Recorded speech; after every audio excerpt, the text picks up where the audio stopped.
Assalamualaikum warahmatullahi wabarakatuh. Bismillahirrahmanirrahim. Pasal 2. Pengorbanan. Beberapa tahun kemudian, tepatnya di bulan Jumadil Awal, 40 tahun sebelum bi'tsah, terutusnya Nabi Muhammad SAW, Abdul Muthalib yang saat itu telah memiliki beberapa orang putra kembali menggegerkan kota Mekkah. Bak seorang raja dikawal para punggawa, beliau berjalan penuh wibawa memimpin putra-putranya menuju Ka'bah. Sebuah keluarga yang begitu disegani di Mekah itu berjalan tenang dan mantap. Namun wajah sang ayah jelas menampakkan kegelisahan. Memang ketampanannya mampu menimbun usianya yang sudah tidak muda lagi. Akan tetapi rasa gelisah telah mengalahkan segalanya hingga nampak jelas di wajah pemuka Quraisy itu. Penduduk Mekah terbelalak menyaksikan pemandangan aneh hari itu. Mereka keluar rumah dengan penuh tanda tanya. Sehari sebelumnya, keluarga bangsawan kaum Quraisy ini telah melakukan pembicaraan serius perihal nazar yang telah diucapkan Abdul Muthalib beberapa tahun silam. Mendengar hal itu, ke-10 putranya tercengang, tak percaya kalau ternyata setelah dewasa, salah satu dari mereka harus merasakan pedihnya sayatan pedang dari ayahnya sendiri.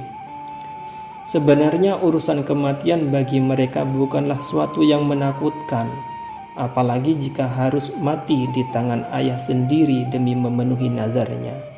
Itu sama sekali bukan sesuatu yang harus ditakuti. Bahkan mereka beranggapan itu merupakan kematian yang cukup terhormat. Yang mereka takuti adalah menyaksikan kematian saudara sendiri tepat di depan mata tanpa dapat melakukan apapun baginya. Hal itu lebih pedih daripada sabetan pedang beracun ke tubuh mereka. Kini putra-putra Abdul Muthalib benar-benar bingung dan memang layak untuk bingung. "Wahai ayah, apa yang harus kami lakukan?"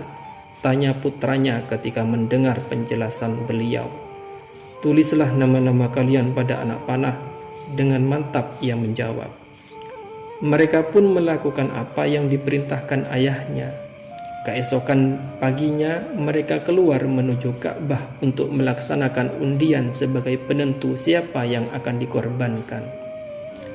Ketika mentari mulai memamerkan kemenangannya mengusir gelapnya malam, keluarga yang tengah diliputi kegelisahan itu tengah berdiri menguatkan diri menerima kekalahan untuk memenuhi nazar di hadapan juru ramal kota. Bagi Abdul Muthalib, nazar tidak bisa diabaikan karena urusan ini berkaitan dengan Tuhan. Meskipun begitu, beliau merasa limbung juga ketika membayangkan seandainya yang harus dikorbankan adalah Abdullah, si bungsu kesayangannya yang kini ketampanannya sedang mekar.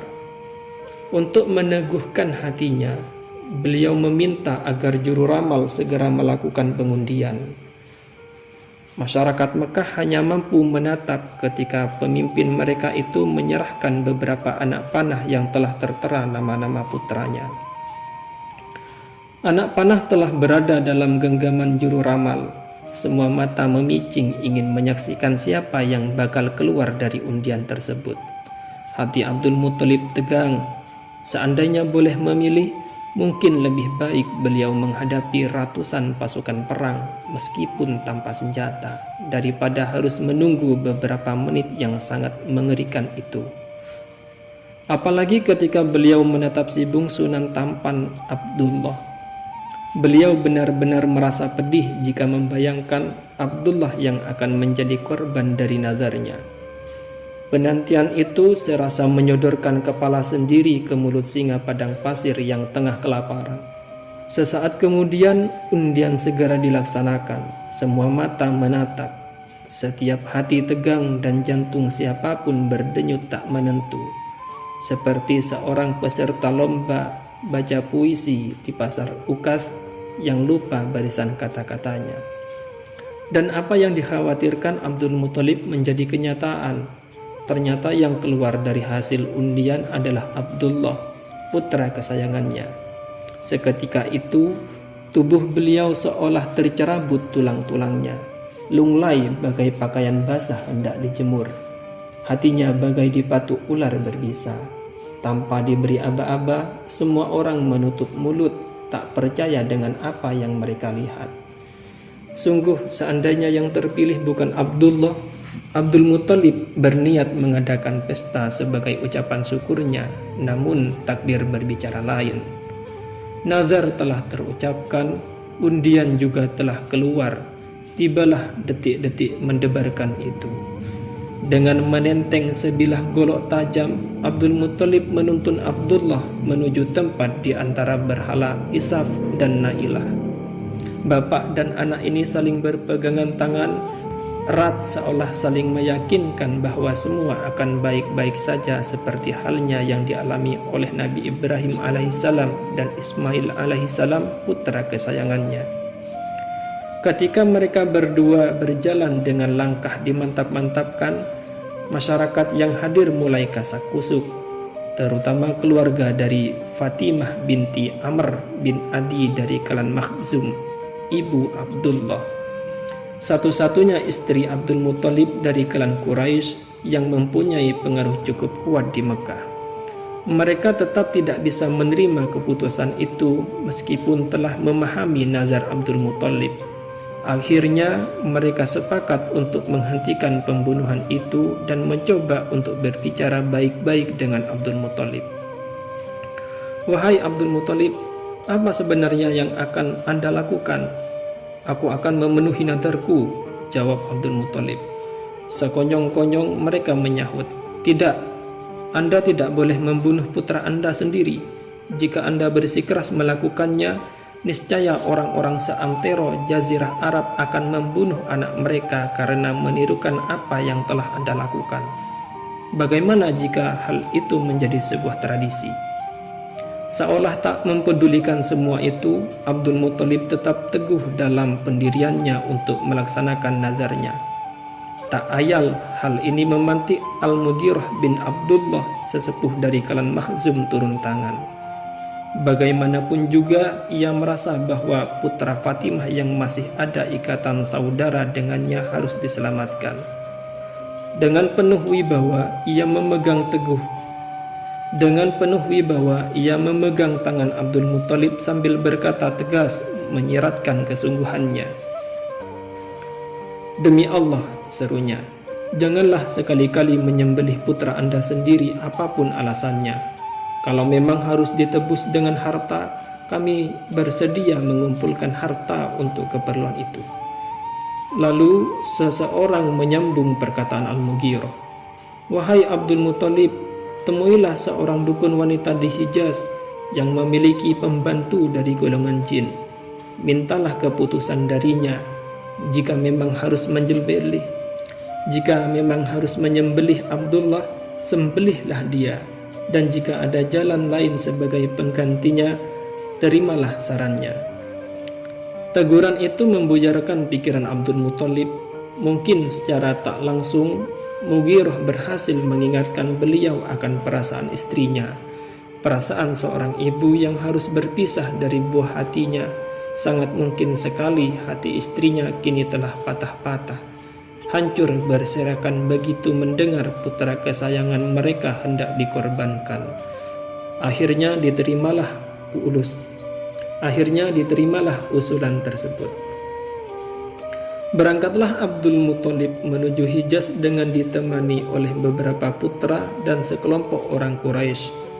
Sepanjang jalan tak henti-hentinya beliau berucap doa agar Abdullah dapat tertebus dari jeratan nazar yang diucapkannya.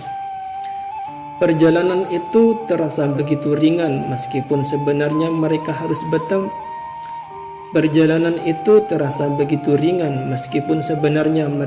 bertempur mati-matian melawan mentari yang menyengat tanpa ampun, menahan amukan pasir yang setiap saat siap membenamkan mereka hidup-hidup. Kadang angin panas padang pasir juga masuk tanpa permisi dan langsung menghantam paru-paru. Semua itu tak mereka hiraukan sama sekali. Perjalanan rombongan Quraisy ini melewati Yathrib. Di kota ini mereka mendengar bahwa dukun wanita itu kini telah pindah ke Khaybar, sebuah pemukiman subur sebelah utara Yathrib yang dihuni kaum Yahudi. Mereka segera melanjutkan perjalanan meskipun itu berarti harus berjalan sekitar 100 mil lagi ke utara Yathrib, sekarang Madinah Al-Munawwarah. Sesampainya di sana, mereka langsung menemui wanita itu dan menceritakan persoalan yang sedang dihadapi. Namun mereka tidak langsung mendapatkan jawaban dari dukun tersebut. "Kalian pergilah dan kembalilah besok. Aku akan bertanya dulu pada jinku," kata wanita itu. Ketika meninggalkan wanita itu, sepanjang jalan menuju penginapan, Abdul Muthalib terus melantunkan doa yang sama mulai beranjak dari Mekah sampai di negeri Hijaz. "Wahai Allah, Tuhanku, jangan Engkau wujudkan apa yang aku khawatirkan, dan jauhkanlah dia, Abdullah, dari segala kejelekan yang aku khawatirkan ini. Sesungguhnya aku berharap agar anakku itu dapat menjadi pemimpin para manusia." Keesokan harinya mereka mendatangi dukun itu. Tanpa banyak basa-basi, sang dukun langsung menceritakan hasil pertemuannya dengan jin-jin pembantunya. Selanjutnya ia mulai memberitahu apa yang mesti mereka lakukan untuk menebus Abdullah. "Aku telah mendapatkan petunjuk dari jinku. Berapakah denda pembunuhan di daerah kalian?" Dukun itu memulai pembicaraan. 10 ekor unta, jawab mereka kompak. "Pulanglah kalian, persembahkanlah Abdullah dan 10 unta, lalu undilah keduanya. Jika undian jatuh pada anak kalian, maka tambahlah unta persembahan hingga Tuhan memberikan ridhonya. Namun jika undian jatuh pada unta, maka sembelihlah unta-unta itu, sebab Tuhan telah menghendaki keselamatan anak itu." Kini mereka telah mendapat jalan keluar untuk menyelamatkan Abdullah.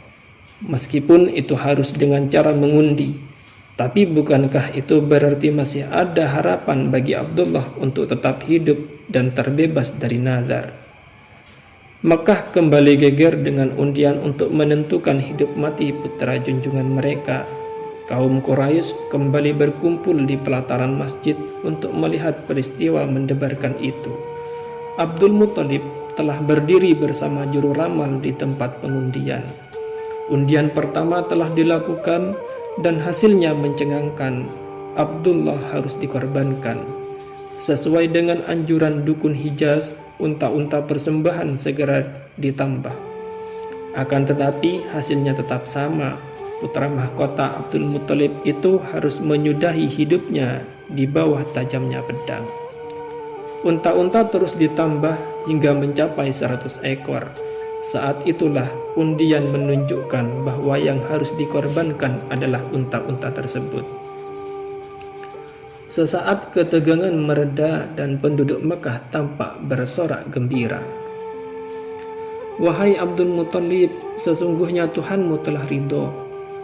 Kenyataan bahwa 100 unta itu telah jatuh sebagai korban belum bisa diterima oleh Abdul Muthalib. Bagi beliau, sekali undian belum bisa menjadi keputusan akhir dari sebuah peristiwa penting. "Demi Allah, aku belum bisa meyakini hal itu sebelum kita lakukan 3 kali lagi," jawab Abdul Muthalib, membuat mereka semua terdiam dan menunda kebahagiaan tersebut. Dengan berat hati, undian dilaksanakan lagi. Kali ini semuanya benar-benar cemas. Mereka tak bisa membayangkan seandainya yang keluar dari undian nanti adalah Abdullah.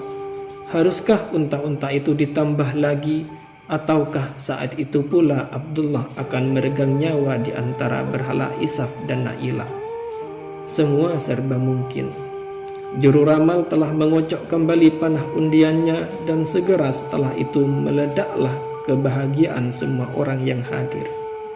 Undian pertama hingga ketiga menunjukkan bahwa unta-unta itulah yang harus dikorbankan.